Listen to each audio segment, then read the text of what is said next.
సాధారణంగా శివుడు ఎక్కడ ఉంటాడు అని అడిగారు అనుకోండి, శ్మశానంలో ఉంటాడు అంటారు. శ్మశానంలో ఉంటాడు అన్న మాటని జాగ్రత్తగా అర్థం చేసుకోవాలి. నిజానికి ఆయనకి శ్మశానంలో ఉండవలసిన అగత్యమే లేదు. అనుశాసనిక పర్వంలో భారతంలో పార్వతీదేవి అడిగింది, శంకర, బ్రహ్మాండమైన కైలాసం ఉంది, ఎందుకండి అక్కడ ఉంటారు మీరు శ్మశానంలో? అయ్యో, 2 కారణాలకు ఉంటాను పార్వతి. నేను అక్కడ ఉండకపోతే పిశాచాలు మొదలైనటువంటి ఉగ్రభూతాలు ఇళ్లల్లోకి చొరబడిపోతాయి.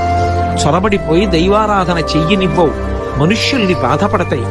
ఆ బాధ పెట్టకుండా మనుష్యుల్ని ప్రశాంతంగా బతకనివ్వడం కోసమని నేను శ్మశానంలో ఉండి తాండవం చేస్తూ ఉంటాను. అవి నా తాండవం చూస్తూ అక్కడ కూర్చుంటాయి. అక్కడ కూర్చుంటే ఇక్కడ వీళ్ళు సుఖంగా ఉంటారు. అదే పనిగా ఆయన్ని పట్టుకుని శ్మశానవాసి శ్మశానవాసి అని తిట్టారనుకోండి, ఏదో ఒకనాడు ఆయనకి ఒళ్ళు మండి నేను వదిలేసి మీలా మేడలో ఉంటానని చెప్పి వచ్చేసాడంటే అవన్నీ వచ్చి మీద అడిపోతాయి.